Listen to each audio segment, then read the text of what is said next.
हर हर महादेव। दोस्तों एक दिन भगवान शिव देवी पार्वती के साथ कैलाश पर्वत पर बैठे हुए थे।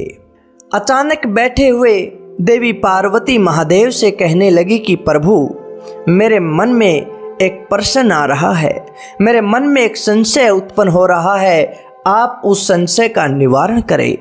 भगवान शिव कहने लगे कि देवी पार्वती, किस बात का तुम्हारे अंदर संशय पैदा हो गया, कैसा तुम्हारे मन में प्रश्न उठ गया, जरा मुझे समझाओ। देवी पार्वती कहने लगी कि प्रभु, मैं जब भी इस दुनिया की ओर देखती हूँ, इस पृथ्वी की तरफ देखती हूँ, तो मुझे नजर आता है कि लोगों को न जाने कितनी हानि हो रही है, न जाने कितने दुख उनको लगे हुए हैं। किसी को मान की हानि है, किसी को प्राण की हानि है, तो किसी को धन की हानि है।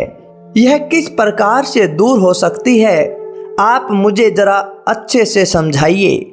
भगवान शिव ने जब देवी पार्वती की बात सुनी तो भगवान शिव कहने लगे कि देवी पार्वती, तुमने जो यह प्रश्न किया है बहुत ही महत्वपूर्ण किया है। यह प्रश्न हर संसार के मनुष्य के लिए बेहद जरूरी है। इस प्रश्न का मैं तुम्हें उत्तर देना चाहूँगा, और जो वह उत्तर होगा वह संपूर्ण मानव जाति के लिए कल्याण के लिए होगा। मैं इस प्रश्न के उत्तर में तुम्हें एक कहानी सुनाना चाहता हूँ। तुम ध्यान से, बड़े मन से उस कहानी को सुनना, और उस कहानी को अंत तक सुनकर तुम मनन करना, चिंतन करना, तुम्हें तुम्हारे प्रश्नों का जवाब मिल जाएगा। देवी पार्वती कहने लगी कि प्रभु, मैं आपकी सभी बातों को बड़े ध्यान से सुनूंगी, बड़े गौर से सुनूंगी, और इस कहानी को मैं अंत तक सुनूंगी ताकि मुझे मेरे सारे प्रश्नों का जवाब मिल जाए। भगवान शिव कहते हैं कि देवी पार्वती, किसी शहर में एक जमींदार रहता था। वह जमींदार सभी जीव जंतुओं की भाषा को समझता था, क्योंकि उसे एक साधु ने वरदान दिया था। किंतु साधु ने साथ में ये भी कहा था कि यदि तुम अपनी सिद्धि के बारे में किसी को बताओगे तो उसी समय तुम्हारी मृत्यु हो जाएगी। अब जमींदार अपने इस रहस्य को किसी को नहीं बताता था। किसी को इस बात की भनक नहीं थी कि उस जमींदार को जीव जंतुओं की भाषा भी आती है। दोस्तों, जमींदार के घर में एक बैल, एक गधा, एक कुत्ता और एक मुर्गा पला हुआ था। वे जानवर जब भी कोई बात करते तो जमींदार उनकी बातें सुनता रहता था। एक दिन उसने अपने घर में अपने बैल और गधे को आपस में बात करते हुए सुना। जमींदार उनकी बातों को बड़े ध्यान से सुनने लग गया। बैल कहने लगा कि भाई मित्र, तुम्हारा भाग्य तो बहुत ही अच्छा है, इस घर में आए हो। देखो, तुम्हारा मालिक तुमसे बहुत कम काम लेता है, मालिक खाने में तुम्हें बहुत खूब देता है, तुमसे प्रेम भी बहुत करता है। और एक मेरा भाग्य देखो, मेरा कैसा भाग्य है, मेरा क्या कसूर है। मुझे तो रूखा सूखा देता है और थोड़ा सा भूसा खिलाकर पूरे दिन हल में जोतता है। मालिक का नौकर भी मुझे पीटता है। ऐसा नरक भरा जीवन लेकर मैं यहाँ पर पैदा हुआ हूँ। वास्तव में मौज तो तुम्हारी है। बैल की दुख भरी कहानी सुनकर गधा कहने लगा, भाई, यह मालिक लोग बड़े ही निर्दयी होते हैं, बड़े स्वार्थी होते हैं।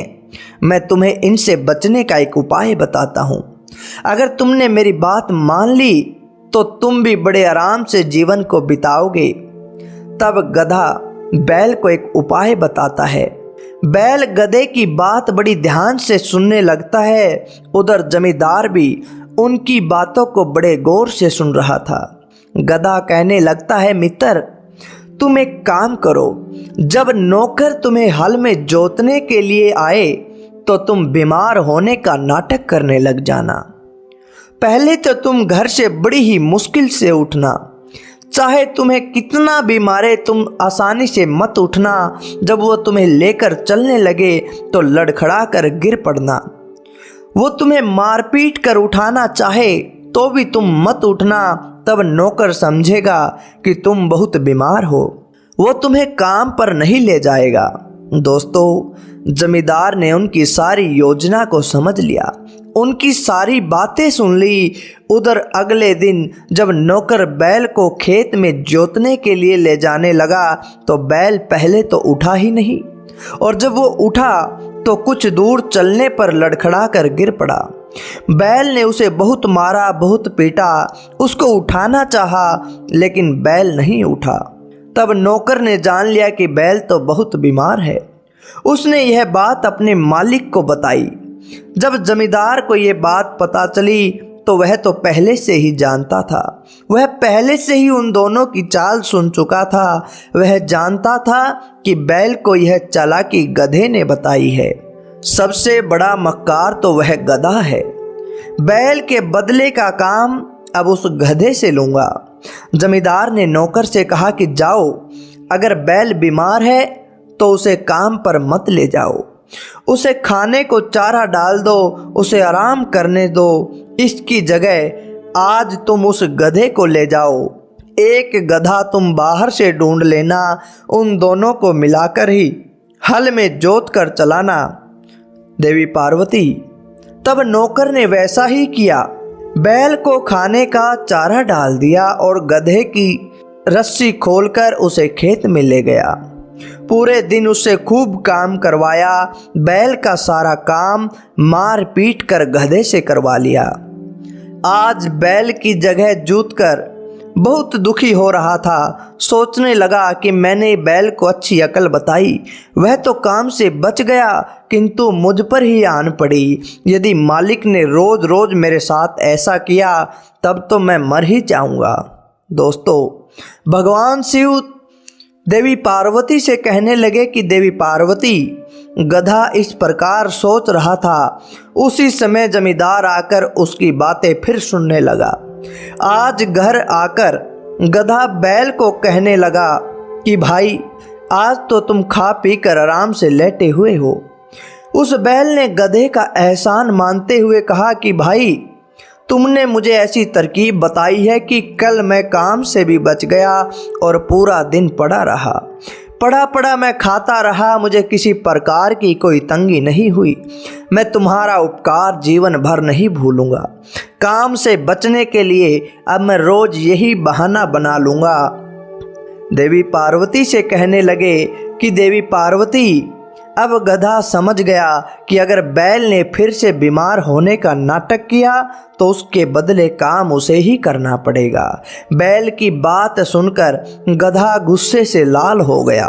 उसने बात बनाकर बैल से कहा कि अरे बैल भाई, तुम कल काम पर क्या नहीं गए? अपने मालिक को मैंने यह कहते हुए सुना कि वह अपने नौकर से कह रहे थे कि यह बीमार तो बैल हो ही गया है। यह बैल बहुत बीमार रहता है, काम धाम कुछ करता नहीं, इसलिए इसे कल कसाई के हाथों बेच देना है। क्यों इसे व्यर्थ में खिलाते हो? अगर काम यह हमारा नहीं करता तो इसे कल बाजार में ले जाकर कसाई के हाथों बेच आना। भगवान शिव देवी पार्वती से कहने लगे कि देवी पार्वती, वह गधा उस बैल से कहने लगा कि मित्र सोच लो, अगर तुम काम पर नहीं गए तो मालिक तुम्हें कसाई के हाथों बेचकर कटवा देंगे। गधे की बात सुनकर बैल तो घबरा गया। बैल घबराते हुए कहने लगा कि मित्र, तुम बड़े ही चतुर हो, तुमने मुझे यह बात बताकर मुझे मरने से बचा लिया। जान से बढ़कर कुछ भी नहीं है, इसलिए कल से मैं रोज काम पर जाऊंगा। तो मित्रों, जब गधे और बैल की बातें जमींदार ने सुनी, वह एकदम से ठहाका मारकर हंस पड़ा, जोर जोर से हंसने लगा। उस जमींदार की हंसी को देखकर उसकी पत्नी आकर कहने लगी कि तुम अचानक इतनी जोर से क्यों हंस रहे हो? उसने अपने हंसने का कारण अपनी पत्नी को नहीं बताया। जमींदार ने बहुत टाला कि वो इस कारण को ना पूछे, लेकिन उसकी पत्नी नहीं मानी। वो जिद कर गई कि आपने हंसने का मतलब मुझे ज़रूर बताए। आप किस बात से हंसे हो? मुझे इस बात का रहस्य ज़रूर बताओ। जमींदार कहने लगा कि मेरी धर्म पत्नी मैं पशुओं की बोली समझता हूँ। बैल और गधे की बात सुनकर मुझे उनकी बातों पर हंसी आ गई, परंतु जो बातें मैंने उनकी सुनी मैं वो बातें तुम्हें नहीं बता सकता, क्योंकि मुझे ये वरदान है, यदि मैं पशु पक्षियों की भाषा समझ सकता हूँ, उनकी बातों को जान सकता हूँ, तो साथ में मुझे श्राप भी यही है कि अगर मैं किसी को बता दूंगा तो मेरी मृत्यु उसी समय हो जाएगी। इतनी बात सुनते ही जमींदार की पत्नी कहने लगी कि आप चाहे मरो या जिंदा रहो, मुझे इससे कोई फर्क नहीं पड़ता, परंतु यह भेद मुझे अवश्य बताओ। अगर तुमने यह बात नहीं बताई तो मेरा मरा हुआ मुंह देखोगे। भगवान शिव कहने लगे कि देवी पार्वती, वह जमींदार अपनी पत्नी की बातें सुनकर बहुत दुखी हुआ, क्योंकि जमींदार अपनी पत्नी से बहुत प्रेम करता था, उसकी सारी इच्छाओं को पूरा करता था। वह फिर से अपनी पत्नी को समझाने लगा, कहने लगा कि प्रिय, अगर मैं मर गया तो तुम विधवा हो जाओगी, इसलिए व्यर्थ की जिद मत करो। किंतु उसकी पत्नी कहने लगी कि अगर तुमने मुझे ये बात नहीं बताई तो मैं अन्न जल ग्रहण नहीं करूंगी। मित्रों, स्त्री के मरने की बात सुनकर जमींदार घबरा गया। वह यह बात अपनी पत्नी को बताने के लिए राजी हो गया। उसने अपने समस्त परिवार वालों को बुला लिया, उन्हें सारी बात बताई कि अब वो अपनी पत्नी को एक गुप्त बात बताकर मरने जा रहा है। जमींदार के परिवार वालों ने भी उसकी पत्नी को बहुत समझाया, परंतु वो जिद पर अड़ी रही। वो कहती रही कि मैं तो बात पूछकर ही रहूंगी। उसके सारे परिवार के लोग बड़े दुखी होकर रोने लगे। उसी समय जमींदार के घर में रहने वाला एक कुत्ता और एक मुर्गा आपस में बात कर रहे थे। जमींदार उनकी बातों को बड़े ध्यान से सुनने लग गया। कुत्ता कहने लगा कि हे मित्र, क्या तुमने यह बात सुनी कि हमारा मालिक अपनी पत्नी को अपनी गुप्त बातें बताकर मरने जा रहा है? हमारा मालिक वैसे तो बड़ा अच्छा है, बड़ा समझदार है, पर पत्नी की व्यर्थ की जिद के आगे आत्महत्या कर रहा है। मुर्गा कहने लगा कि मेरे मित्र, ऐसे ही लोग तो महामूर्ख होते हैं जो स्त्री के वशीभूत होकर अपने प्राणों को खो देते हैं। मुझे देखो, सैकड़ों मुर्गियों के बीच में एक मुर्गा हूँ। क्या मजाल कोई मुर्गी मुझसे व्यर्थ की जिद करे। सब मेरे इशारे पर चलती हैं। जिसे आपके प्राणों की परवाह नहीं, वह अपनी नहीं हो सकती।